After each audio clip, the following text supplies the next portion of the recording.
Hola, buen día. Hola, buen día.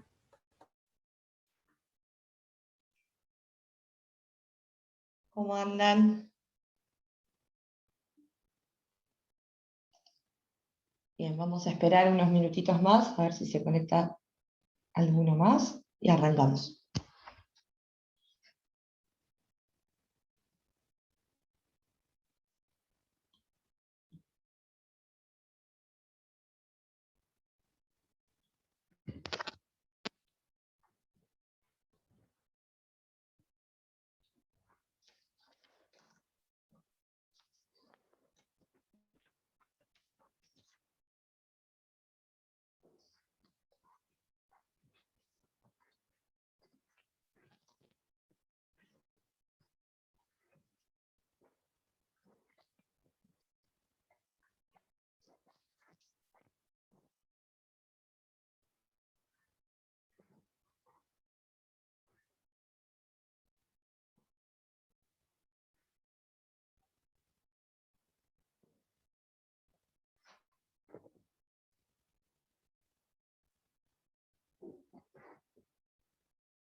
Bueno, ya están casi todos, así que vamos a arrancar.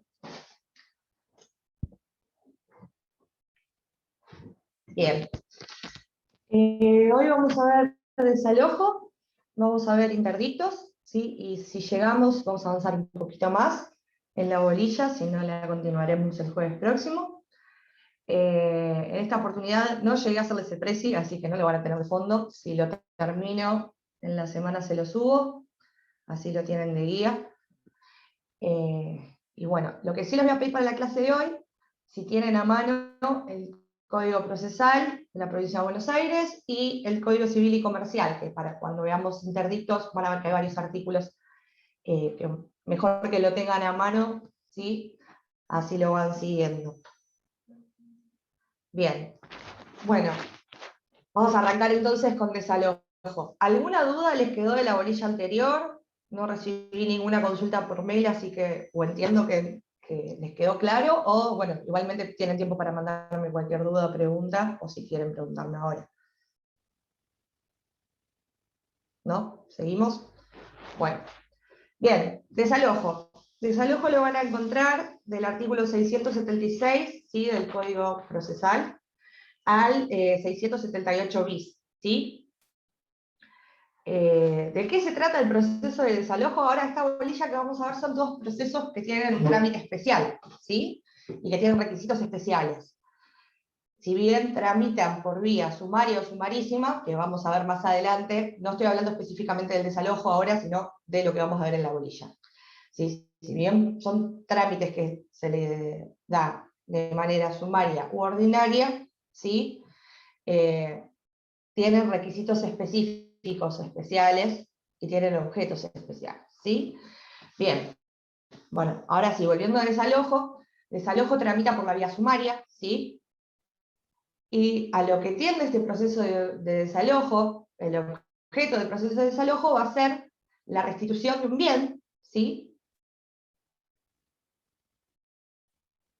Cuya obligación de restituir era exigible. Bien, para ponernos en tema, vamos a hablar en principio de lo que es la legitimación, ¿sí? La legitimación activa y la legitimación pasiva en lo que es el desalojo.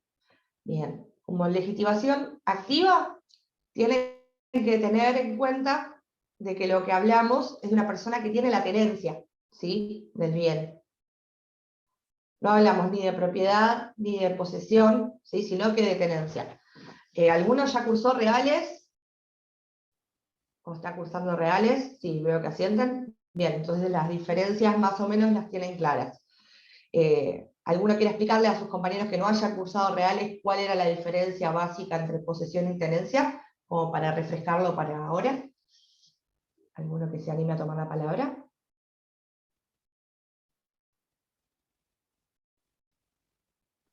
Sí, que el tenedor reconoce un Ah, derecho perdón. superior en otro, básicamente. Exactamente, bien, Francisco. El tenedor reconoce que no es ni poseedor ni propietario, reconoce otro derecho en alguien más. ¿Bien? ¿Por qué hago la aclaración? Porque siempre en los parciales uno suele confundir y decir poseedor y no tenedor. Lo que trata entonces el legitimador activo va a ser la persona que tenía la tenencia, que tiene la tenencia, que tiene el derecho de tener, de detentar el bien inmueble. Bien, como contracara, ¿sí?, el legitimado pasivo va a ser aquel que tenía que restituir la cosa y no lo hizo, ¿sí?, ya sea por una obligación contractual o puede ser porque sea un intruso, un tenedor precario, ¿sí? Bien, ¿se les ocurre algún ejemplo de legitimado activo? ¿Quién creen ustedes que es legitimado activo en un desalojo? ¿Un locatario?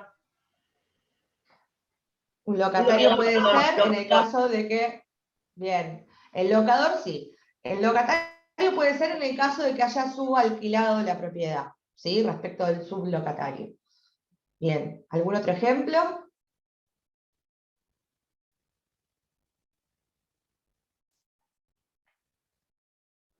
¿No se les ocurre ninguno? El propietario del bien. Propietario podría ser, pero siempre y cuando la tenencia la tuviera él. Acuérdense que hablamos de que el legitimado va a ser el que tiene la tenencia. Si el propietario le hizo un usufructo a alguien, ¿sí?, ya ahí no tenía la tenencia. Tengan presente eso. Con esa aclaración no está mal, pero sí. ¿Quién era el legitimado pasivo entonces? Los legitimados pasivos van a ser aquellos que tienen la obligación exigible de restituir el bien, ¿sí? El código, tanto para legitimados pasivos como para legitimados activos, nos da una nómina, si ustedes abren el 676, a modo de ejemplo, porque hay más que no están en el código, por eso hago la aclaración de que lo importante, cuando se les pregunte quizás, ¿sí?, quién es el legitimado activo, por ejemplo, o el legitimado pasivo, es hacer las aclaraciones que nos da el mismo código, ¿sí? El código nos dice: la acción de desalojo de inmuebles urbanos o rurales se sustanciará por el procedimiento establecido para juicio sumario. ¿Bien? Se podrá dirigir esta acción contra el locatario, el sublocatario, el tenedor precario, el intruso o cualquier otro ocupante cuya obligación de restituir o entregar sea exigible. ¿Sí? Quédense con esta última frase. Cualquier otro ocupante cuya obligación de restituir o entregar sea exigible. ¿Sí? Esto nos abre la puerta a un montón de casos que no son solamente los que nos nombra el código, ¿sí? Por ejemplo, el administrador de un consorcio podría iniciar un desalojo, ¿sí?, para desalojar al encargado que fue despedido y que se le había dado un plazo de 60 días para retirarse del inmueble y no lo hizo, ¿sí? Hay un montón de casos que van a encontrar en la práctica que pueden tramitarse por desalojo, ¿sí?, y que encasillarían en esta partecita que dice o cualquier otro ocupante cuya obligación de restituir o entregar sea exigible, ¿sí? Entonces, pasando el limpio, bueno, sí, puede ser el locador, el legitimado activo, puede ser un locatario si sublocó la cosa, puede ser un comodante que lo dio en comodato y no se lo restituyeron, puede ser bueno, el usufructuario también puede ser, porque puede haberlo alquilado, ¿sí? Pueden ser los herederos de cualquiera de ellos. Pero En su una lámina pregunta, Una Sí, preguntita. sí, Alcina. No llego, sí, no comprendo bien, pero ¿cómo? ¿El que activa el desalojo? Sería al El revés que el legitimado que activo. pero el que va a iniciar el El desalojo no legitimado es un activo. locatario. ¿Cómo va a ser el locatario? ¿Cómo? El que acciona la. Si sublocó. Si sublocó, Claro, Alcina. pero entonces eso se ¿Sí? activa, pero eso, o sea, eso es pasivo. No me termina de entender. O sea, el No, activo vos no es tenés el locador, Alcina. activo. Bien, El locatario es Alcina. el dueño del inmueble, vendría a ser o no. ¿Cómo? Que el locatario vendría a ser el dueño del inmueble y el locador Estoy es el que dormida, alquila. No. El perdón. locador, a ver, paren. Vamos a hacer un paréntesis, así queda clara la cuestión. El locador es quien alquila. El locatario es el inquilino, ¿sí? Pero a su vez hay contratos de locación en los que se pactan que el inquilino puede a su vez subalquilar o sublocar el bien inmueble, ¿sí? En ese caso, ¿sí? Si el locatario subalquila, puede ser que inicie un proceso de desalojo si el sublocatario no restituye el bien. ¿Ahí quedó claro? ¿Se entendió? Porque sí, a veces hablando con los tecnicismos propios del contrato de la locación, se confunden a veces las partes, pero en criollo el locatario sí es el inquilino. Pero a su vez puede subalquilar quizás si no lo tiene prohibido en contrato. Por eso era otro de los supuestos que podemos nombrar. Como verán, el abanico que nos da el código, el abanico de posibilidades que tenemos son un montón. Entonces, cuando se les pregunte esto, y a los fines de estudiar quién puede ser un legitimado activo, quédense que va a ser cualquier persona que tenga la tenencia del bien, ¿sí? Y legitimado pasivo, cualquier otro ocupante cuya obligación de restituir o entregar sea exigible. Después, si se les pide ejemplos, sí, pueden nombrar el locador respecto del locatario, el locatario respecto del sublocatario, el administrador de consorcio respecto del encargado que vivía ahí. ¿Sí? Hay un abanico muy amplio de posibilidades. Bien, hasta ahí vamos bien, ¿se entendió esta última parte? ¿Sí? Buenísimo. Bien, para adentrarnos en el tema de desalojo, y que seguramente deben tener alguna duda o deben haberlo escuchado este último año, sobre todo con la pandemia, vamos a remitirnos un poquito antes, que creo que lo dice el programa, a lo que es antecedente histórico, ¿sí? De manera muy breve, en cuanto a la crisis habitacional, ¿sí? Los congelamientos, las prórrogas. Tienen que saber, a los fines prácticos, ¿sí? Que desde la década, que no es algo nuevo, no es algo que con la pandemia se congelaron por DNU los precios y después salió la ley provincial, sino que es algo que viene desde la década del 50, la crisis habitacional, y de vez en cuando el sistema entra en crisis y se congelan o se prorrogan los contratos. Y eso hace que, lógicamente, pasó en la década del 50, del 60, sobre todo en la época del Austral. Yo por lo que veo, la mayoría acá somos muy jóvenes, no lo vivimos, pero en esa época que todos los días iban cambiando los precios, el cumplir con las obligaciones era complicado, entonces se dictaban este tipo de leyes, ya es de práctica, que cuando hay una crisis habitacional, se dictan estas leyes de congelamiento, de prórroga de contratos, ¿sí? Así que no es algo nuevo, pero bueno, a partir de la pandemia, ¿sí? Por la situación sanitaria, al principio fue por la imposibilidad de realizar una mudanza, quizás, y después fue por la imposibilidad directamente de trabajar, al estar en el aislamiento, hizo que un sector muy grande de la población no pueda afrontar las obligaciones de un contrato de locación, ¿sí? Se dictó el DNU en marzo del 2020, y a raíz de eso salieron dos leyes provinciales, ¿sí? La 15.172 y la 15.193, ¿sí? ¿Qué hace la 15.172? Es la que adopta, en el marco de la provincia de Buenos Aires, lo que dice el DNU, ¿sí? Diciendo que se van a refinanciar, o sea, se van a congelar en principio los precios, y si el contrato tenía pactado un aumento, ese aumento que no se iba a pagar porque estaba congelado, se iba a refinanciar en cuotas, ¿sí? Una vez pasada la situación. Asimismo, también se hablaba de la prórroga de los contratos, ¿sí? Que si vencía primero fue entre marzo y septiembre, después fue entre marzo y diciembre, pero bueno, la ley en sí nos habla hasta el 30 de marzo de este año, o sea, ya no tenemos ningún congelamiento ni ninguna prórroga en los contratos de locación. Así que bueno, hay que ver si, atento a la situación sanitaria actual, vuelven a poner prórrogas o no, ¿sí? Pero en todo ese lapso, hasta marzo de este año, se prohibieron los desalojos, ¿sí? Asimismo, bueno, la 15.193, que es la última que les comenté, circunscribe todo esto solamente al ámbito de vivienda, de alquiler para vivienda y no de alquiler comercial, ¿sí? Esto como para dato de color de lo que pasó el último año, que durante todo este año no se pudo desalojar, ¿sí? Lo que sí nos comentaba esta ley era si se encontraba alguien en una situación en la cual necesitaba desalojar a una persona, ¿sí?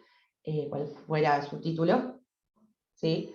Quien tenía la tenencia y necesitaba desalojar, lo que podía hacer era iniciar la mediación, ¿sí? Pero no se iba a poder llevar adelante el desalojo. Ahora sí.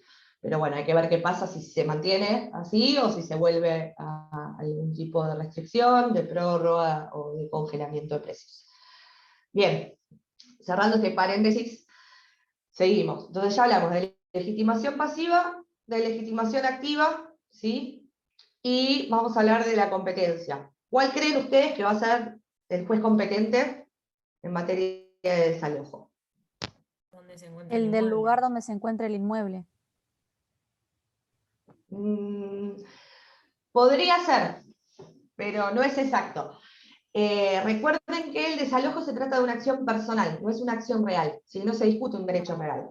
Se discute solamente una obligación, la obligación de restituir el bien inmueble. Entonces, por lo general, salvo que se trate de un intruso o un tenedor precario, por lo general va a haber un contrato que delimite, ¿sí? Y recuerden cuando vieron competencia, que en el marco contractual, uno qué podía hacer con la competencia. Podía pactarla, Prorrogarla. podía prorrogarla. Entonces, lo primero que tienen que hacer ustedes el día de mañana como abogados, si les vienen a ver por un desalojo, es ir al contrato, si lo hubiera, y empezar a leerlo de atrás para adelante para ver si de casualidad no hay una prórroga o un pacto de competencia. ¿Por qué? Porque si uno se apura e inicia el desalojo ante un juzgado civil y comercial, o sea, de Mar del Plata, a ver, uno lo inicia en receptoría, pero bueno, receptoría sortea un juzgado civil y comercial, y de repente, quizás, después tenemos una incompetencia, nos declara la incompetencia, ¿por qué? Porque el contrato quizás decía que para dirimir cualquier cuestión derivada de ese contrato, iba a ser competente el tribunal arbitral del Colegio de Abogados, por ejemplo, ¿no? Y ahí tenemos un problemón. ¿Por qué? Porque las costas en materia de desalojo, ¿sí? Los honorarios en materia de desalojo, la base regulatoria que nos da la 14967 es todos los meses del canon locativo, ¿sí? Digamos, del canon locativo por la cantidad de meses del contrato. Si supongan, estamos hablando de un local comercial que está sobre Rivadavia o sobre Güemes, que es una moneda importante mensual, que tenía un contrato de locación por 36 meses y uno pagaba 150.000 pesos por mes, saquen la cuenta de cuánto va a ser la base regulatoria. Ya hablamos de más de 5 millones y piquito. Supónganse que para una excepción de incompetencia, por la incompetencia, las costas sean el 5% de la base regulatoria. ¿Sí? Ya tengan en cuenta eso. Estamos hablando que el cliente va a tener que poner entre 250 y 300.000 pesos.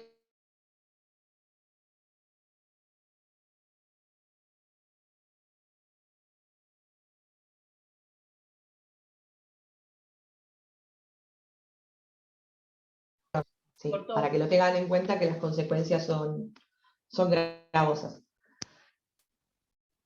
Se le cortó, profe.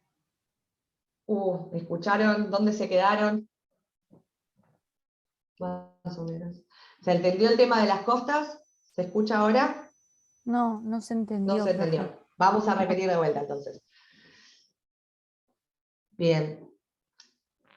Voy a dejar abierto el chat, así si se corta me avisan por ahí, que se me ha cerrado. Ahí está.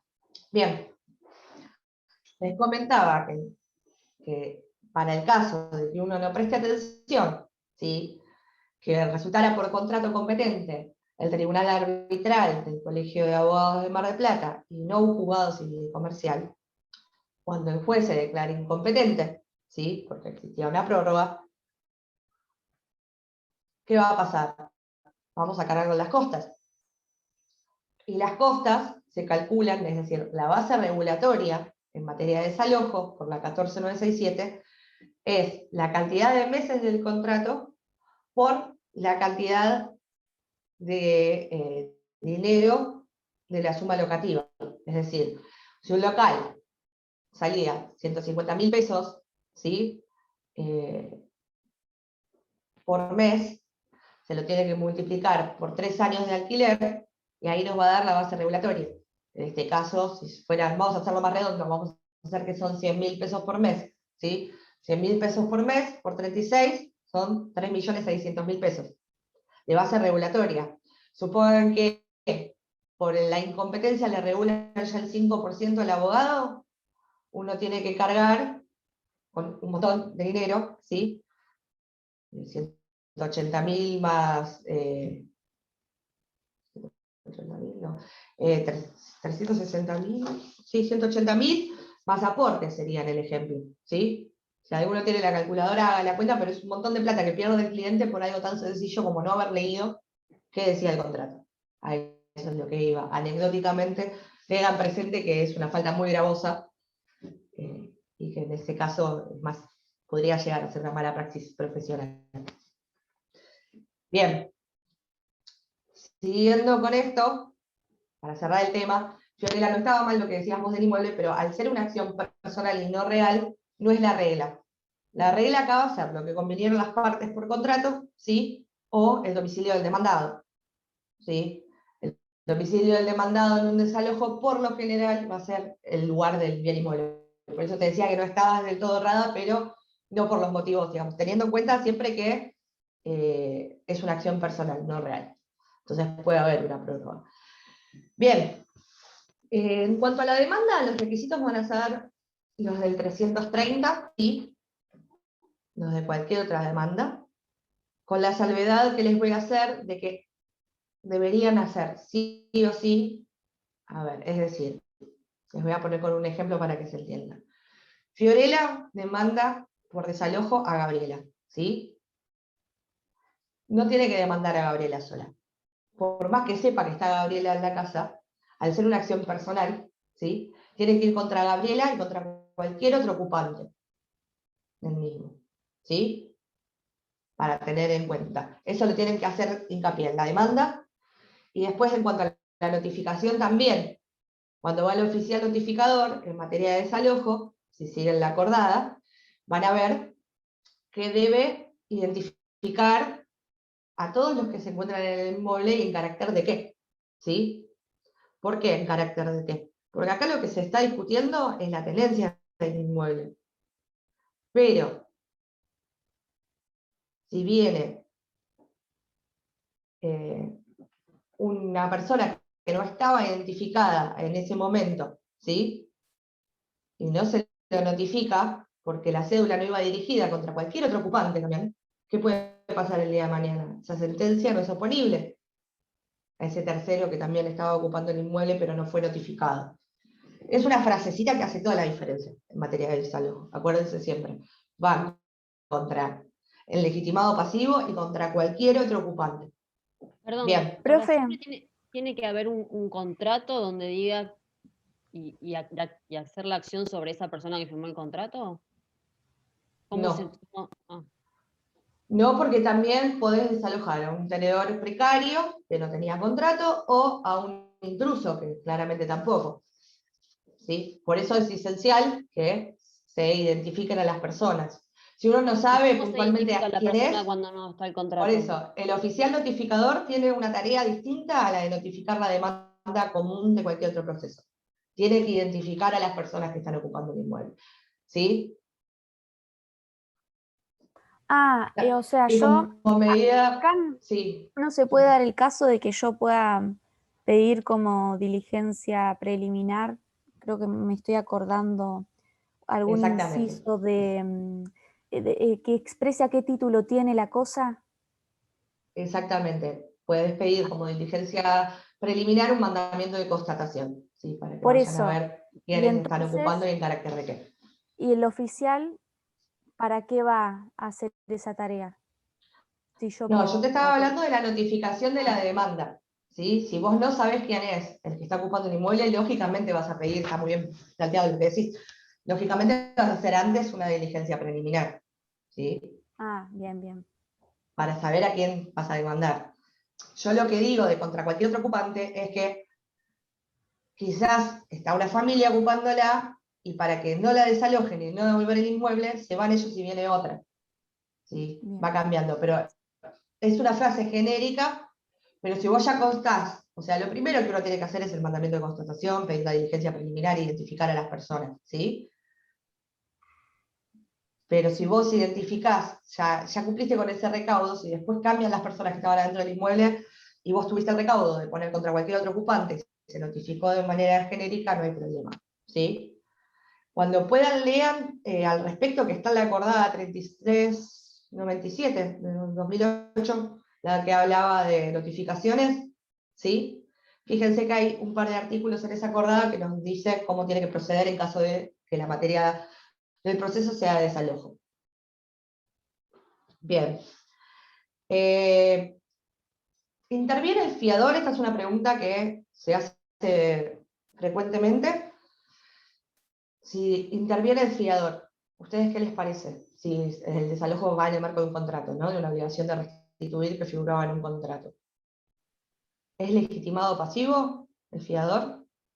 Para mí no, ¿Por qué no? Supuestamente no, porque no terminó tiene el nada que ver contrato. con la acción, digamos, de estar ahí, el inmueble, de Bien. ocuparlo, digamos. Está bien, exactamente. No es legitimado pasivo, pero sí se lo va a citar, ¿sí? ¿Por qué no es legitimado pasivo? Porque está muy bien lo que dijo Antonella. No tenía el garante la obligación de restituir la cosa, ¿sí? Pero sí tiene la obligación de garantizar cualquier daño y perjuicio, incluso las costas, que puedan derivar de ese contrato que él garantizó, de esa obligación que él garantizó, ¿sí? Es decir, la obligación del fiador o del garante incluye las costas. Entonces se lo cita, pero se lo cita solamente al efecto de que responda patrimonialmente por las costas, los gastos, ¿sí? Del proceso. No para desalojarlo porque no es un legitimado pasivo, ¿sí? Pero se lo va a citar, sí se cita. Bien. Perdón, perdón. Sí, Graciela. ¿Aún si hubiese terminado el contrato? Porque estás hablando de ponerle un tenedor precario, no sea, o sea que ya venció su contrato, aún así se lo cita al fiador. Se lo va a citar, no solamente si tenía la obligación ¿cómo es? La obligación, si el plazo venció, vos me estás preguntando, Graciela, para el caso de que el contrato ya esté vencido. Claro. Si no está prorrogado por ningún tema ajeno a lo que es, a ver, por ejemplo, ahora volviendo al tema del congelamiento de alquileres, se prorrogaron también todo lo que es las garantías. Si no está sujeto a ninguna ley o a ningún DNU o a nada que lo impida, no, si ya cumplió con su deber, ya está, porque recuerden que no es por tácita reconducción. Si se vence el contrato y vuelven a firmar otro y el garante no es parte, obviamente no está garantizando lo mismo si no hay contrato. Listo, gracias. Si el desalojo, y esta es otra aclaración, Graciela, con respecto a lo que estás diciendo, siempre y cuando el desalojo sea por falta de pago, hablamos, o vencimiento del contrato. Pero si el desalojo se produce durante la vigencia del contrato por ruidos molestos que no hacen a la normal tolerancia, un uso indebido, un uso ilegal, o cualquier otro motivo que sea factible, que sea desalojado, va a tener que responder igual, ¿sí? Tanto por Ok. falta de pago durante la vigencia del canon locativo, como cualquier otra causal que motive el desalojo que no sea la falta de pago. Bien, Gracias. tenemos acá, de nada, tenemos acá en el 676 bis, 676 ter, lo que yo les adelanté algo en la clase anterior, cuando hablábamos de medidas cautelar de no innovar e innovativa, ¿sí? Sobre todo cuando hablábamos de la de no innovar, perdón, de la innovativa. ¿Por qué? Porque acá tenemos lo que muchos autores llaman medida cautelar, pero en realidad yo se los puse de ejemplo como tutela anticipada o cautela material, ¿sí? Depende del autor que sigan, van a leer la medida cautelar del desalojo o van a leer la cautela material, ¿sí? Depende del autor que sigan, no está mal que le digan medida cautelar tampoco. Sepan que hay diferencias con el resto de las medidas cautelares. ¿Alguno tiene a mano el código? ¿Quiere leerlo? Yo igualmente hago una introducción y leen el artículo, así ya queda a todos. El 676 bis, ¿sí? Se refiere a la restitución anticipada del inmueble que puede pedir, va a ser siempre a pedido de parte, puede pedir el actor del desalojo una vez trabada la litis, por eso yo lo había encasillado como tutela anticipada. Si presta caución real, ¿sí? Y si el proceso va contra el tenedor precario o el intruso. Lo mismo, el 676 ter, pero cambia el legitimado pasivo. Va a proceder esta restitución anticipada cuando el desalojo es contra un locatario con contrato vencido o por falta de pago. Si alguno tiene el código a mano y quiere leer el artículo en voz alta, para el resto de los compañeros vamos a analizarlo. 676 bis y ter serían. ¿Puedo? Sí, Graciela. En los casos, 676 bis, entrega del inmueble al accionante. En los casos en que la acción de desalojo se dirija contra el tenedor precario o intruso, en cualquier estado del juicio, después de trabada la litis y a pedido del actor, el juez podrá disponer la medida inmediata, la inmediata entrega del inmueble si el derecho invocado fuera verosímil y previa caución real por los eventuales daños y perjuicios que se pueda irrogar. El juez solo ordenará la medida cuando, de no decretarse la entrega inmediata del inmueble, pudiera derivarse graves perjuicios para el accionante. Bien. 676 ter. Desalojo por falta de pago o vencimiento del contrato. Desocupación inmediata. En los supuestos en que la causal invocada de desalojo fuere la falta de pago o el vencimiento del contrato, el actor podrá también, bajo caución real, obtener la desocupación inmediata de acuerdo al procedimiento previsto en el 676 bis.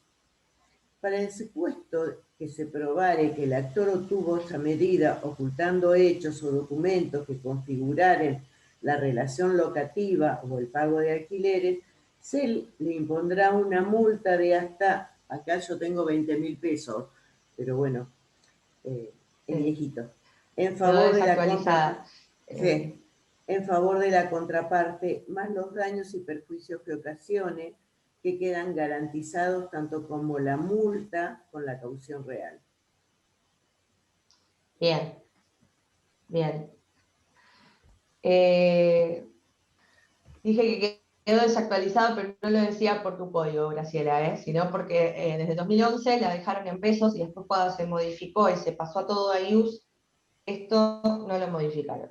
Sí, quedó desactualizada. ¿Se escuchó? Sí. Se me tildó justo en la computadora, no sabía. Ah, bien. Les decía que quedó desactualizado el artículo en realidad, pero no es un tema de tu código en general. Bien, entonces, Estas o medidas cautelares, o cautela material, o tutela anticipada, el término que quieran ponerle acorde al autor que estén siguiendo, ¿sí? Tiende a la restitución del bien. En el 676 bis hablamos cuando hay un intruso o un tenedor precario, tenemos un derecho verosímil, ¿sí? Y existe la posibilidad de que si no se desaloja de manera anticipada, es decir, si se espera la sentencia, ya haya un grave perjuicio para el actor, ¿sí? Y tiene que otorgar fianza real, ¿sí? No cualquier otra de las cauciones, sino caución real, y tiene que haber sido pedido por el actor y después de trabada la litis. Esas serían las diferencias esenciales que tenemos con cualquier otra medida cautelar, si la van a comparar como medida cautelar. Y también los que dicen que es una medida cautelar critican que no es una sentencia anticipatoria o una cautela material, porque les doy las dos caras de la moneda. Los que dicen que es una medida cautelar, habría que aclarar que tiene otros requisitos que no tiene cualquier medida cautelar, ¿sí? Y para los que dicen que es una sentencia anticipatoria, tienen que tener en cuenta, ojo con esto, que se puede apelar. Y si se apela, se va a apelar con efecto devolutivo. Así que cuando se apele la sentencia definitiva, ahí, en todo caso, se decidirá al respecto. Cuando se defina la apelación, ¿sí? Mientras tramita la apelación, no se va a restituir el bien, es con efecto devolutivo. Ya vieron la apelación, ¿no? ¿Ya la terminaron de ver? Sí. Sí. Bien. Bien. Bueno, entonces, tenemos las dos caras de la moneda. Puedes decir que es una medida cautelar con la salvedad de que tiene otros requisitos puntuales, que ya los nombramos recién. Tiene que estar trabada la litis, ¿sí? Tiene que haber caución real sí o sí, porque lo dice el código. Tiene que haber graves perjuicios. Y por otro lado, si dicen que es una sentencia anticipatoria o una cautela material, tengan en cuenta que también está discutido porque si el afectado apela, es por efecto devolutivo como cualquier medida cautelar. Dicho esto, el actor puede, ante el caso entonces de un tenedor precario o un intruso, luego de trabada la litis, peticionar la restitución anticipada del bien, si existiera un perjuicio grave y el derecho fuera verosímil previa caución real. Lo mismo respecto del caso de desalojo por falta de pago o contrato vencido, ¿sí? Pero si se comprueba a lo largo de la continuación del proceso de que se ocultaron documentos o se actuó de mala fe, va a tener esta multa, que yo calculo que si la piden hoy en día van a tener que actualizarla porque el código está desactualizado. ¿Sí? Habría que pedirle al juez que la fije, que la readecue a la realidad económica de hoy en día. Bien. Dicho esto, ya podríamos pasar a desalojo con, digamos, la condena de futuro. ¿Hay alguna duda sobre lo que hablamos recién? ¿Tienen alguna pregunta? ¿Quedó claro la restitución anticipada? ¿Sí? Bien. Tengan en cuenta que el proceso de desalojo continúa, se le entrega el bien, pero va a terminar hasta la sentencia definitiva, va a seguir adelante el proceso. Bueno, condena de futuro la van a ver en el 677 y la va a pedir por lo general el que sería el legitimado para iniciar un desalojo, pero antes del vencimiento del plazo, antes de que la obligación sea exigible, ¿sí? ¿Cuál es el claro ejemplo de esto? Tenemos un inquilino que se atrasan los pagos, que ya me preguntó si quiero renovarle. Yo la verdad que no le quiero renovar porque quiero vender la propiedad. Y la verdad que no me da la confianza de que el inquilino se vaya a retirar el día que tiene que entregar las llaves, cuando se venza el contrato. Entonces, ¿qué puedo hacer? De manera anticipada, pedir una sentencia, ¿sí?, de desalojo de manera anticipada, que va a ser ejecutable una vez recién vencido el plazo y cuando la obligación es exigible. Es decir, uno presenta todo, pide el desalojo anticipado, ¿sí?, y el día del vencimiento del contrato, si no me entregan la llave, puedo ejecutarla, puedo directamente ir al lanzamiento. Ahora bien, ojo con esto, porque si bien lo pueden pedir, hay que tener en cuenta que si el demandado, ¿sí?, se allana, digamos, pedimos ¿cómo es? La condena de futuro, y el demandado se allana, pues se le va a dar traslado, es una demanda.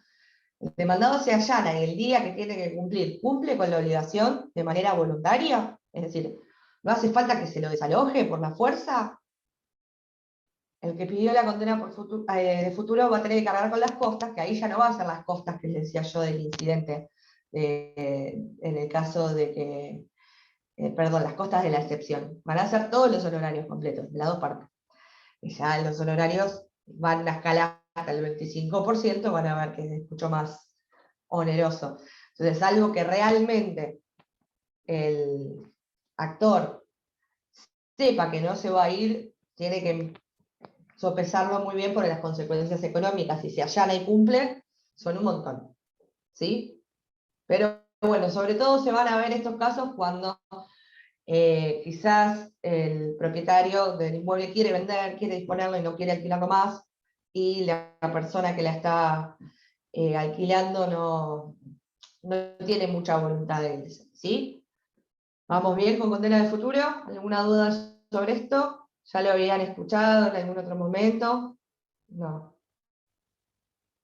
Bien.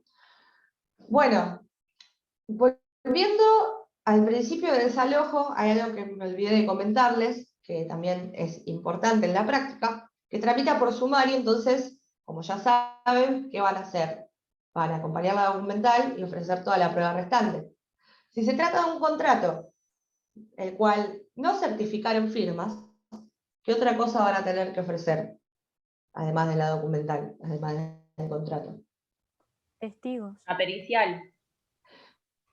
La pericial, bien Antonella, la pericial caligráfica del subsidio, ¿sí? ¿Por qué? Porque si después no reconoce la firma y no ofrecí la prueba, no tengo chance, ¿sí? Tengan presente siempre qué tipo de trámite va a tener el proceso, digamos, qué tipo de proceso de conocimiento va a ser, si va a ser sumario, va a ser ordinario, si va a ser sumarísimo, a la hora de ver qué proceso es el que tienen que iniciar, ¿sí? Siempre tengan presente el tema probatorio.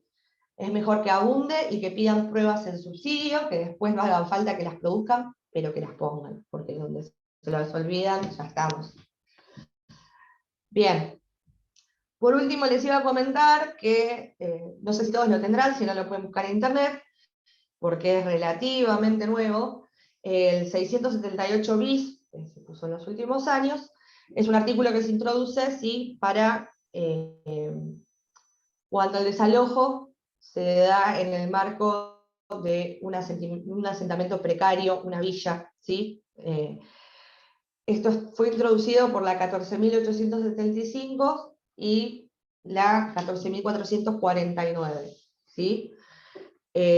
Básicamente lo que nos dice es que si el desalojo se va a producir en un asentamiento precario, en una villa de emergencia, el juez tiene que librar sí o sí un oficio al Ministerio de Infraestructura. El Ministerio de Infraestructura tiene que comunicarle al juez si ese asentamiento está registrado en el registro público que fue creado de asentamientos precarios y villas, y si así lo fuera, si así lo estuviera, si estuviera inscrito en este registro público como asentamiento precario, va a operar una suspensión, va a tener que ordenar la suspensión del desalojo por el plazo de 1 año, que es lo que nos dice el artículo 70 de la 14.449.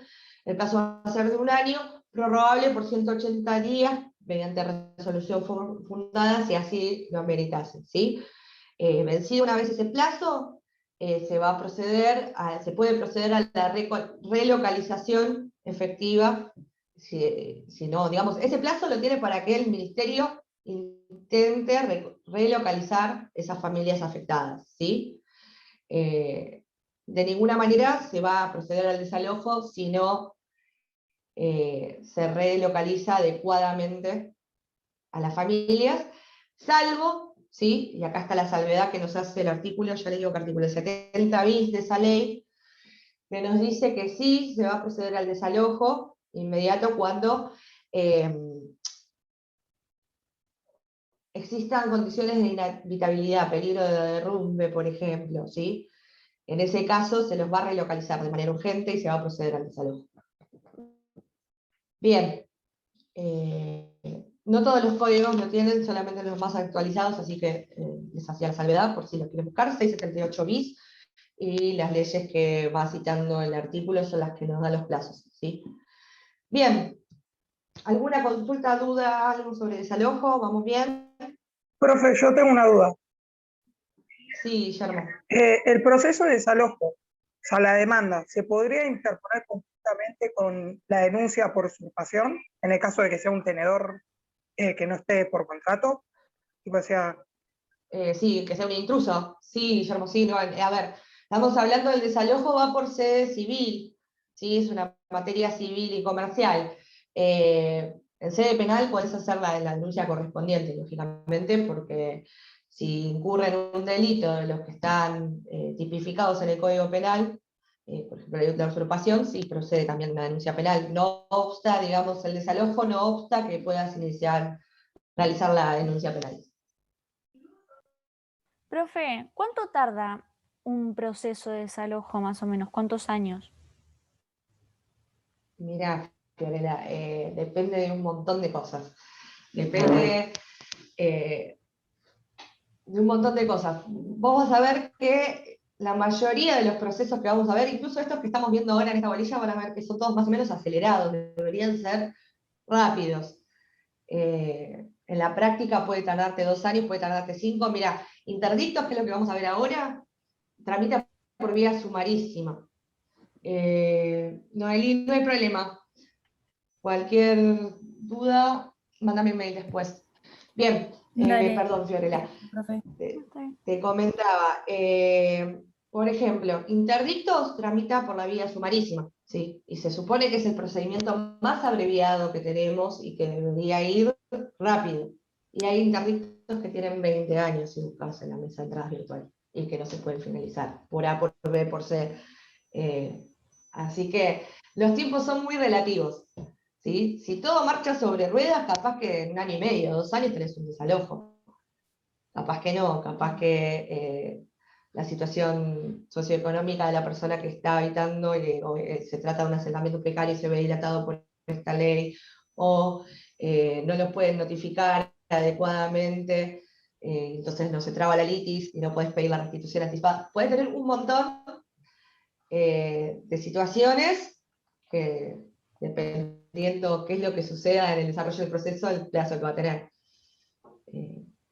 Bien, bueno, gracias. Pero bueno, si nos guiamos por los plazos del código, y en 2 años lo tendrías que tener. En la práctica cuesta más. Aparte también está dada una decisión política de considerar la crisis habitacional o no, de si hay suspensiones de los desalojos, si hay congelamientos o prórrogas de contrato. Hay muchas cosas que ver en el medio. Pero bueno, técnicamente tramita por sumario debería ser algo expedito. Bien, vamos a pasar a interdictos, ¿sí? Tenemos legislados de los artículos 600 a 617 4 interdictos. En la práctica son 3. ¿Por qué? Porque el interdicto de adquirir no se usa hace años luz, les diría. Este se utilizaba cuando la persona que tenía la posesión o la tenencia necesitaba, ¿sí? Adquirir la misma mediante un interdicto. Ejemplo de eso era que antes los herederos, para ser considerados herederos y poseedores, tenían que iniciar el interdicto. Hoy en día en la práctica no sabemos ni para qué está en el código, básicamente. Pero bueno, léanlo. Sepan que el interdicto de adquirir, ¿sí? El artículo 600, lo tenemos acá, tiene una medida cautelar. Cada interdicto van a ver que tiene una medida cautelar propia, ¿sí? Que va de la mano del interdicto para hacer su eficacia. En el interdicto de adquirir iría la anotación de litis, ¿sí? Para noticiar, como forma de publicidad en el registro de que ese bien estaba atado a un proceso judicial. Ven, acá se requería que nadie tuviera el título de dueño, que se ejerciera la tenencia de los bienes.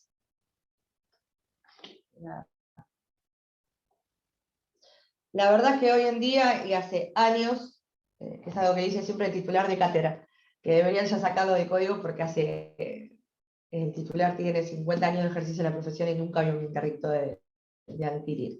Nos comentaba siempre, así que como para que tengan presente. Artículo 600, dijo. 600 en adelante. 601 creo que es el de adquirir. Yo estaba Creo que el buscando en el 600 Código hace- Civil. No, estoy mal yo. con razón.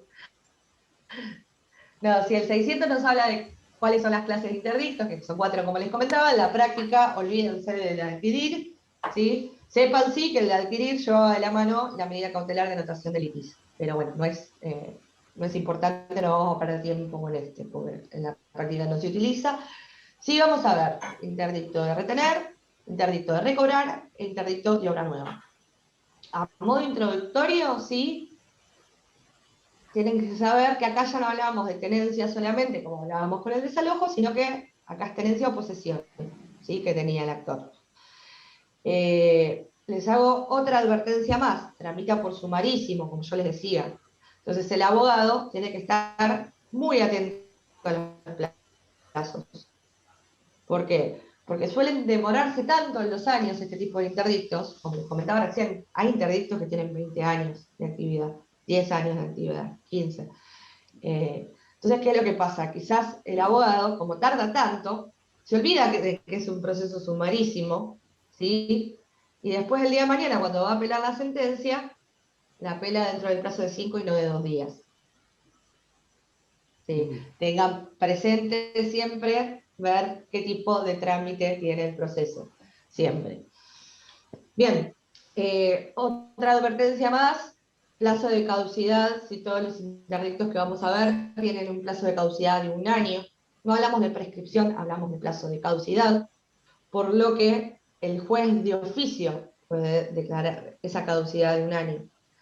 Siempre se dice, y de hecho la jurisprudencia últimamente tiene una tendencia a tener en cuenta de que ese plazo comienza a correr desde que el afectado, ¿sí? Aquella persona que va a ser el legitimado activo de esta acción, toma conocimiento de esa turbación o de ese despojo, ¿sí? Ahora bien, el código no dice desde el que toma conocimiento, el código dice desde el acto material que es la turbación o el despojo, ¿sí? Ténganlo en cuenta, ¿por qué? Porque el día de mañana si tienen que hacer un interdicto y están jugados con el plazo, porque por ejemplo, es muy normal, uno tiene un terreno en otra localidad y va una vez al año con suerte, ¿sí? Y quizás se entera después del año de que ya tiene alguien construyendo una casa o que le cercó el terreno o que le armó un galpón, ¿sí? Uno al momento de interponer el interdicto va a tener que demostrar el tema del plazo, porque el juez de oficio puede declarar la caducidad. Entonces, ¿qué es lo que uno tiene que hacer normalmente? Buscar un montón de jurisprudencia, recurrir a códigos comentados y citar autores que digan que lo tienen presente desde que toma conocimiento, ¿sí? Porque el juez si no puede ver que pasó el plazo de 1 año y directamente decretar la caducidad, para que lo tengan en cuenta, ¿sí? Por ejemplo, si leen el código comentado de Freno Quieto lo que decía es que es desde la toma de conocimiento, pero bueno, el código puntualmente no nos dice eso, entonces hasta en tanto no modifiquen en ese sentido el código, hay que tener cuidado con ese plazo. Bien, dicho esto, vamos a pasar entonces a ver el interdicto de retener, ¿sí?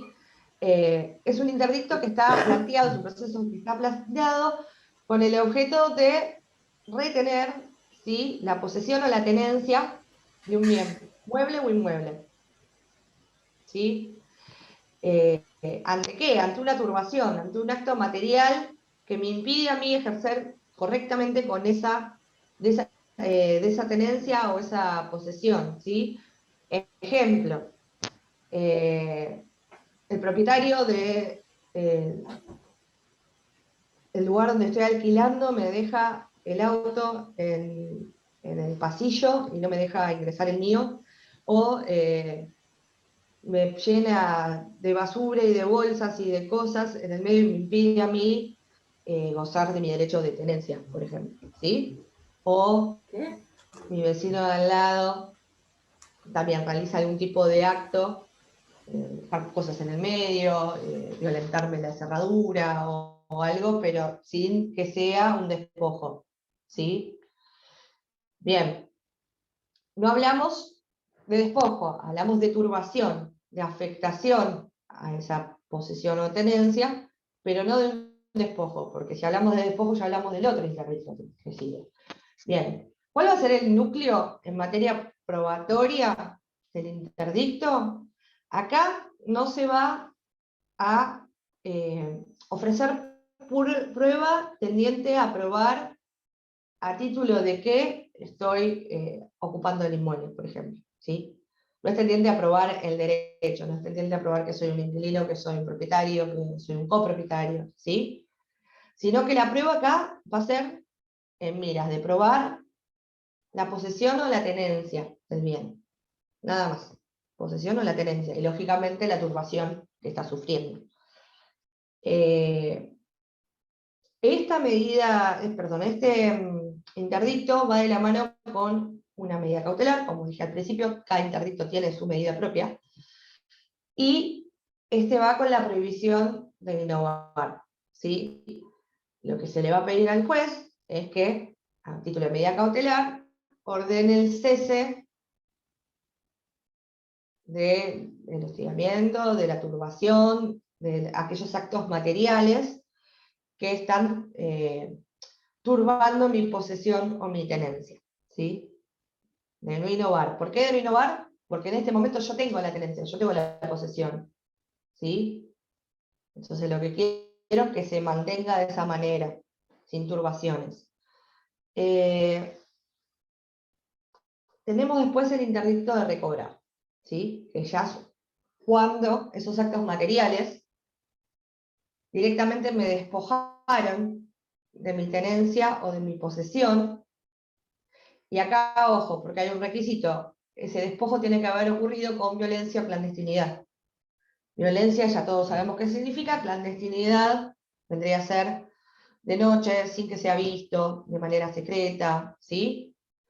Sin llamar la atención. Bien, aclaro lo de violencia y clandestinidad, porque ustedes podrían pensar entonces que hay casos que no serían en la práctica interdictos. Vamos a poner un ejemplo simple de un interdicto de recobrar y ahora les voy a explicar qué quise decir. Un interdicto de recobrar, por ejemplo, lo puede iniciar un locatario cuando el locador se enojó porque no le estaba pagando el alquiler y en vez de iniciar el desalojo por falta de pago, fue con un cerrajero y le cambió la cerradura y le dejó todas las cosas afuera, ¿sí? Podemos discutir si el locador tenía derecho o no tenía derecho, si era propietario o no era propietario, si tenía un derecho real o no tenía un derecho real. Acá no importa eso. Lo que importa es que la tenencia estaba en manos de otra persona y que con violencia o clandestinidad lo despojaron, ¿sí? Si le pagó o no le pagó el alquiler se discutirá en un juicio aparte, pero a los fines y los efectos del interdicto, ¿sí?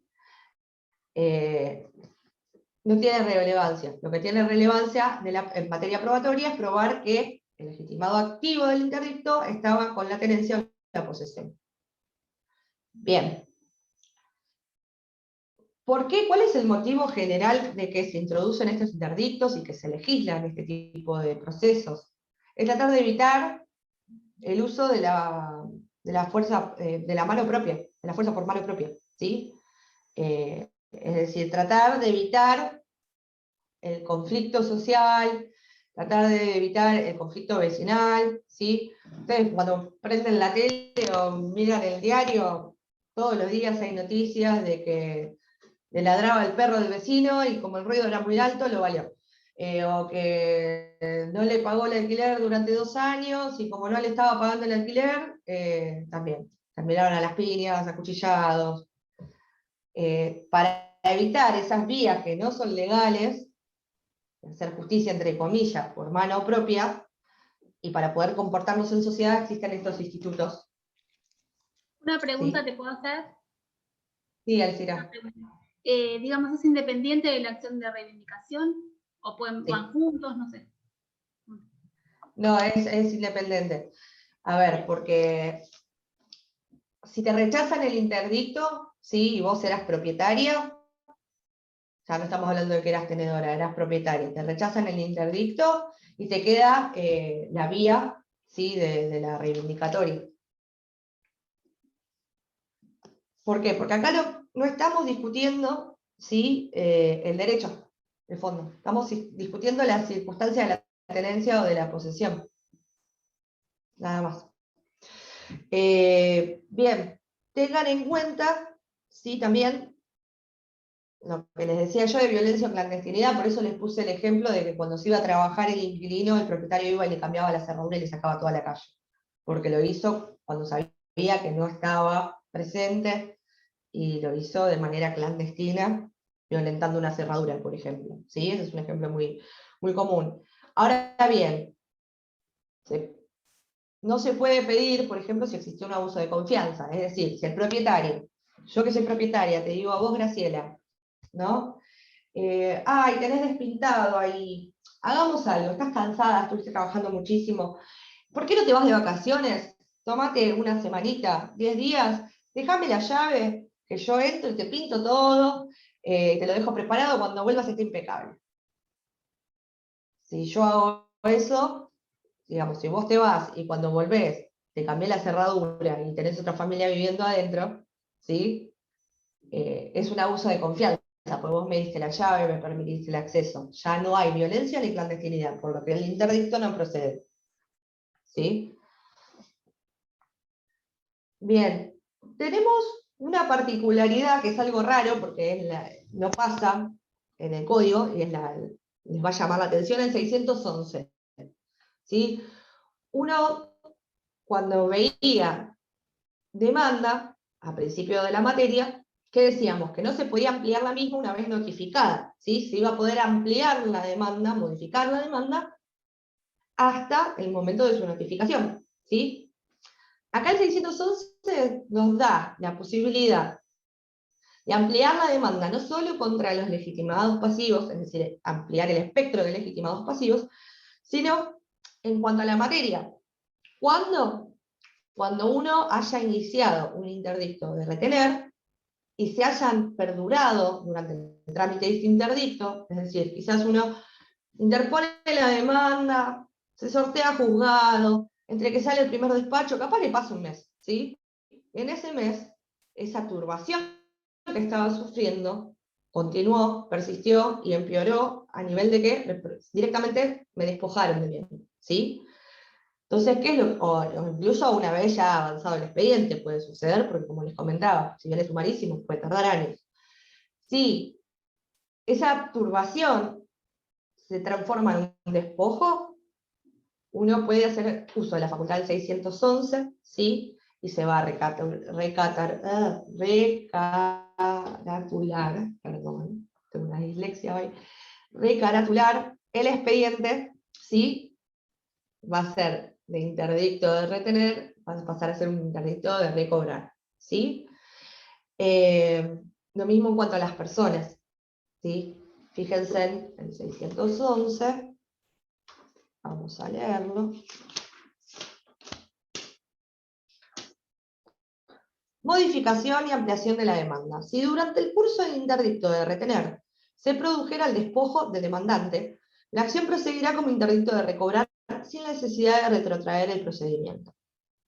Cuando llegare a conocimiento del demandante la existencia de otros sucesores, copartícipes o beneficiarios, podrá ampliar la acción contra ellos en cualquier estado de juicio. ¿Sí? Nos está dando una facultad que normalmente la tenemos vedada, que es ampliar luego de la notificación. Bien. Hasta acá van bien. Tengan presente, no lo dije, pero en el interdicto de recobrar ya no hablamos de una medida cautelar de no innovar, sino de una innovativa. Es decir, lo que uno va a pedir al título de medida cautelar es que le restituyan el inmueble, que vuelvan las cosas al estado anterior, ¿sí? Así que vendría a ser una suerte de medida cautelar innovativa. Bien, y por último tenemos el tercer interdicto, que es el de obra nueva, ¿sí? Que se va a peticionar cuando exista una obra nueva, valga la redundancia, que sea una construcción lindera, que me esté afectando, que me esté turbando, ¿sí? En mi posesión o tenencia. Recuerden siempre que hablamos en los interdictos de posesión o tenencia. Bien. ¿Quién va a ser el legitimado pasivo? El dueño, de donde se esté construyendo esa obra nueva, y también el director de obra, que puede ser un arquitecto, un agrimensor, ¿sí? Aquellos que figuren en el cartel de obra, bueno, son todos legitimados pasivos. En este caso, la medida cautelar que se va a pedir es la de no innovar, ¿sí? Para que se frene con la construcción. Si no se frena con la misma, ¿sí? El día de mañana cuando esté la sentencia, van a tener que demolerla bajo su costo. Fíjense en el 600, ya les digo, 608 es, a ver.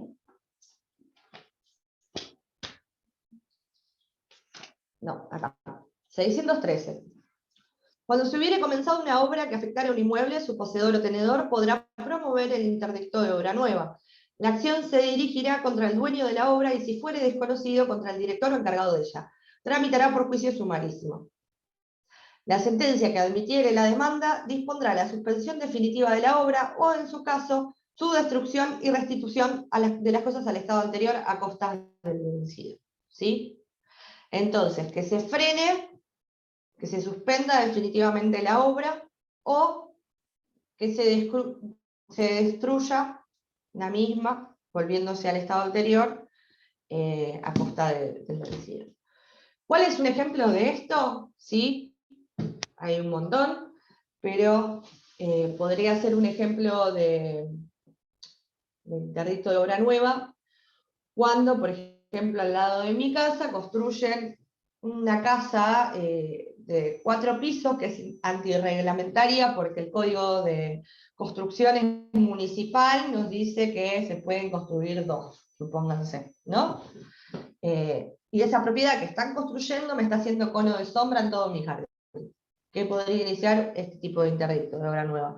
O, por ejemplo, cuando mi vecino está haciendo una pileta y la hace muy pegada a la medianera sin respetar el 1,5 metros o 2 metros que tiene que tener de distancia, ¿sí? Entonces, ya la erosión del agua, las salpicaduras, el haber removido tierra, puede hacer que esa medianera y todo lo que tenga yo apoyado sobre la medianera se me venga encima. ¿Qué se puede hacer? Este tipo de interdicto, ¿sí? Bien. ¿Alguna duda Profe, sobre...? Y si Sí, yo tengo un Fiore. terreno y en el terreno ese que es mío, de mi propiedad, empiezan a construir. Mirá, si empiezan a construir y efectivamente no están viviendo ahí, sino que empiezan a construir, están haciendo actos de turbación, ¿sí? Ah, bien. Si ya va avanzando, a medida que va avanzando la obra, se va a transformar en un despojo. Por eso es importante que se haga el interdicto, ni bien se toma conocimiento, ¿sí? Sobre todo por el caso de caducidad. Total, vos sabés que el interdicto de retener, ¿sí? Se puede recaratular después como interdicto de recobrar si es que te terminan despojando de la posesión o la tenencia del bien. Es muy normal que pase, sobre todo con lotes que compra la gente que vive en otros lados y que viene a veranear acá a Mar del Plata, a cualquier lugar de la costa, ven que hay terrenitos y se compran un terrenito y no vuelven en 2, 3 años capaz. Y en el medio, bueno, pasan estas cosas. Depende después del jugador si te hace lugar o no, o te decreta la caducidad. uno tiene que siempre ser diligente, se parte de la base de que uno tiene que ser diligente en cuanto a las cosas que son de su propiedad, ¿sí? Mínimamente visitarlos o estar informados por los vecinos y todo, pero bueno, llegado el caso, hay que basarse en la jurisprudencia y en los autores que se indican que es a partir de que uno toma efectivo conocimiento, ¿sí? Pero bueno, puede suceder, como el código no lo dice, el código puntualmente lo que dice es que es desde que se produjera el despojo. Así que bueno, siempre se corre esa posibilidad de que decreten la caducidad, en cuyo caso, ¿qué van a poder hacer? Interponer una acción reivindicatoria, ¿sí? Queda siempre expedita esa vía. Otra cosa a tener en cuenta que está en el programa, que me estoy acordando. Tenemos dos teorías, tenemos la teoría unitaria y la teoría dualista, ¿sí? Creo que estaba en el programa eso, por las dudas se los voy a explicar. Estas teorías son respecto de los interdictos y las acciones posesorias, ¿sí? Si el interdicto es lo mismo o no que la acción posesoria, si se tramita de igual manera o no. Tenemos la teoría unitaria que dice que en realidad sí, que son lo mismo, porque el objeto, si ustedes leen artículo 2238 a 2246 del Código Civil y Comercial, van a ver que a partir de la sanción del Código Civil y Comercial, ya directamente esta discusión carece de sentido, porque nos indica en los 2246 que las acciones posesorias van a tramitar por el procedimiento más abreviado que prevean las legislaciones locales, ¿sí? ¿Cuál es el procedimiento más abreviado que posee nuestro ordenamiento procesal? El sumarísimo. Entonces ya el trámite vendría a ser el mismo que el interdicto, hoy en día. Antes se hablaba de la teoría dualista o la teoría unitaria, porque el código de Vélez no nos hacía esa salvedad, entonces se entendía como que podían ser otros procesos que tramiten por otros trámites, ¿sí? Hoy en día esta discusión ya está zanjada prácticamente por la sanción del nuevo código. Lean los artículos que les decía del Código Civil y Comercial de acciones posesorias y van a ver que el objeto de las mismas son prácticamente lo mismo que los interdictos. Incluso si me preguntan a mí, si tengo algún caso acá en el estudio, que tengo que elegir si iniciar una acción posesoria o un interdicto, y inicio un interdicto porque tengo las reglas claras, está legislado acá. En cambio, las acciones posesorias están en el de fondo y dejan librado al código, a los trámites del sumarísimo, pero no tenés planteadas cosas de antemano como si quizás las medidas cautelares del interdicto. Que van básicamente de la mano, ningún juez te rechaza la medida cautelar del interdicto. Entonces, en cuestión de orden para trabajar, hasta tanto no sean legisladas, si es que lo son en algún proyecto o en alguna actualización del código, pero por el momento son básicamente lo mismo, sepan eso, y esa discusión que figura en el programa hoy en día carece tanto de fundamento. Si quieren, les subo material sobre la teoría unitaria, la teoría dualista. En la práctica, hoy en día, con que sepan que con la modificación, con la sanción del código del 2015, ya directamente los asimila, ¿sí?, al proceso sumarísimo. Bien. ¿Qué más? ¿Qué más? ¿Qué más? Ya con eso estaríamos, a ver, ¿cuál es la medida? No sé si la comenté, pero la medida cautelar del interdicto de obra nueva es una prohibición de innovar, ¿sí? Para que no se construya más, que se deje en el estado en el que está y que no se siga construyendo. Ahora bien, si se sigue construyendo, el día de mañana en la sentencia van a pedir la demolición a costa del demandado, o en el caso de que ya fuera imposible demolerse, ¿sí?, los daños y perjuicios, que van a ser muchísimo más. Bien. Bueno, ya por la hora no creo que lleguemos a ver, yo les había preparado también división de condominio. Si quieren, aprovecho estos 15 minutos y los pongo en tema, como para que nos quede la clase que viene, solamente usucapión y, ¿qué otro tema tenemos en la bolilla? Usucapión. Y rendición de cuentas, que son un poquito más largos. Si quieren, hago una breve introducción ahora división de condominio, o si no, ya terminamos la clase y lo doy en la clase que viene. Elijan ustedes porque quedan 12 minutos.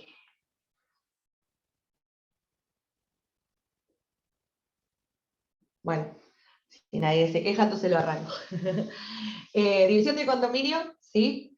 Partimos de la base de que no hay un titular de dominio, sino que hay varios, hay 2, hay 3, hay 20, no importa, es un condominio, ¿sí? Cualquiera de los condóminos puede pedir la división del condominio cuando quiera y nadie se lo puede negar, ¿sí? Es decir, hay una propiedad que está a nombre de Gabriela, de Francisca y de Florencia. Son las 3 alumnas que estoy viendo acá. Gabriela no quiere ser más copropietaria, quiere irse. Y está peleada con Francisca y con Florencia y no quiere venderle la parte. Quiere hacer una división de condominio por vía judicial, ¿sí? Bueno, la división de condominio va por proceso sumario, pero quien pide la división de condominio, el condominio que pide la división de condominio, va a tener que acreditar, ¿sí?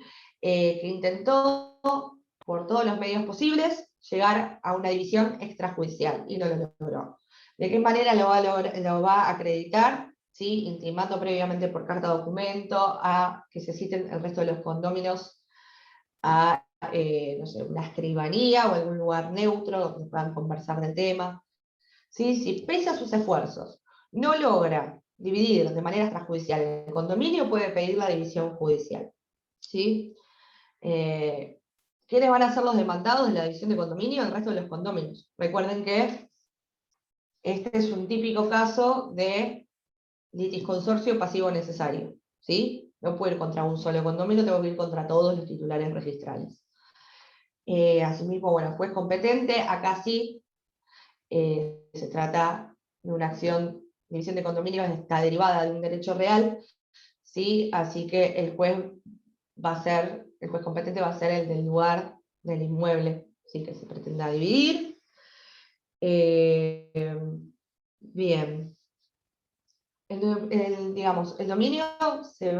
condominio se va a dividir sí o sí, no importa que se oponga cualquiera del resto de los condominios, se va a dividir. Lo que van a intentar hacer en una primera instancia, ¿sí? Es intentar llegar a un acuerdo, ¿sí? Si uno quiere dividir porque se quiere ir, que venda la parte al resto, que se llegue a un acuerdo, o si es un terreno que, por ejemplo, es una hectárea, bueno, dividirla en parcelas y que sean cada cual titular de una de ellas, ¿sí? Ya disolver el condominio de alguna otra manera. ¿Por qué? Porque si uno llega a remate, que es la consecuencia lógica, si no se ponen de acuerdo, el bien va a ir a remate, el remate, con suerte, se obtiene un 25% del valor real del inmueble. Así que no le conviene a ninguno de los condominios. Pero bueno, muchas veces hay una cuestión que no es solamente de ponerse de acuerdo, sino más emocional o emotiva, o de ego, o de peleas. Hay cosas en el medio que quizás es lo que suele hacer que hoy en día se llegue a esta instancia de pedir judicialmente la división del condominio. Profe, Sí, yo me estoy acordando, pero no sé si es correcto. ¿Puede ser que se pudo haber pactado la indivisión de la propiedad de un inmueble por un tiempo? sí, Un se puede haber pactado. algo Por más. ejemplo, no sé, en materia de sucesiones a veces hay una indivisión. Cuando se habla de la disolución del matrimonio, a veces también hay una división. Hay un par de casos, sí. Pero si se pide la división y no hay nada que lo obstaculice, el juez tiene que dividirlo, se va a dividir sí o sí. El juez va a dictar sentencia y va a decir quién va a cargar con las costas, ¿sí? Va a explicar cómo se divide el condominio, el juez, lo va a decidir él. Si en la audiencia se llegó a un acuerdo entre los condóminos, bueno, se solucionará de la manera pactada, es decir, ya sea loteando y cada cual se queda con una porción, o, digamos, con un lote diferente, se divide el condominio de un lote gigante en 3, por ejemplo. Se hace la subdivisión y se escribe a nombre de cada uno. Y bueno, si no, directamente, si no se ponen de acuerdo, va a ir a remate, ¿sí? No me voy a explayar a esta altura en el remate, porque ya van a ver, el procedimiento de remate va a ser el mismo que van a ver cuando vean subasta. Así que no me voy a meter en ese tema. Pero bueno, lo que es la prueba también, en cuanto a la división del condominio, tengan en cuenta que es muy simple. Lo único que van a tener que acompañar va a ser la escritura y informe de dominio. Acá no hace falta prueba de testigos, no hace falta prueba pericial, ¿sí?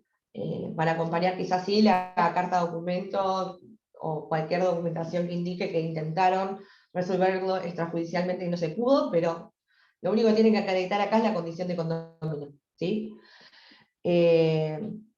Y bueno, como les decía, siempre la idea es tratar de evitar que se llegue a la subasta porque se desvaloriza muchísimo el bien, no le conviene a ninguno de los condóminos.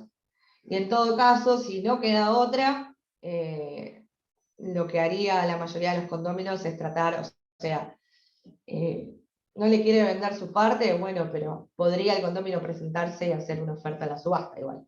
Así que el que se quiere desprender del bien y no se lo quiere vender a sus ex socios, ellos pueden de todas maneras adquirirlo en subasta también, por a tenerlo en cuenta. Y lo van a adquirir mucho más barato de lo que adquirirían. Pero bueno, como para que sepan. Esto respecto de división de condominio. Anecdóticamente, Vélez no quería ni legislar sobre condominio, para que sepan. Porque decía que siempre traía problemas el condominio, y lo que hace es evitar que muchos bienes estén en el comercio, es decir, sacan de comercio, pues no es lo mismo comprar un porcentual el día de mañana, ¿sí? Que comprar un bien entero, completo. Ser 100% propietario nunca es lo mismo que tener un 33% y después para vender ese 33% es un despelote porque nadie te lo quiere comprar. Como para tener en cuenta. Así que bueno. Bien, ¿alguna duda de división de condominio? Si quieren lo retomamos la clase que viene, ya estamos casi sobre hora. No sé qué dicen. O sobre interdictos, desalojo, ¿se entendió? ¿Me bien? Yo voy a ver si llego en estos días, no prometo nada, pero si llego les voy a hacer el presi como para que tengan para repasar después el día de mañana para el parcial. Pero bueno, por ahora no pude sentarme a hacerlo. Bueno, cualquier duda, cualquier consulta, me pueden mandar mail, como siempre. No me ofendo si me mandan mail, de hecho recibo muy poquitos. No sé si es que entienden todo o que están esperando a la semana antes del parcial para bombardearnos a todos con mail. Pero bueno, cualquier duda que tengan, nos avisan. Y lo mismo si quieren que les suba material aparte, no sé de dónde están estudiando esta segunda parte de la materia. Yo más que nada de Palacio. Palacio, bien. Bien. Bueno, está bien Palacio para esta segunda parte. Quizás si quieren complementar con algún código comentado está bueno, está interesante. Y si encuentro alguno les voy a ir subiendo entonces al Classroom para que lo tengan a mano. Bueno, nos vemos entonces el jueves que viene, ¿sí? Cualquier duda me pueden mandar al mail. ¿Profe, ya tomó asistencia o no va a tomar? Sí, la tomé por escrito cuando arrancó la clase. La tengo acá, que la tomé del chat. Perdón, del chat no, de la lista de participantes. Así que quédense tranquilos que ya tienen el presente. Ah, bueno. Bueno, hasta luego. Gracias. Chao, profe, gracias. Chao, gracias. Chao, chao.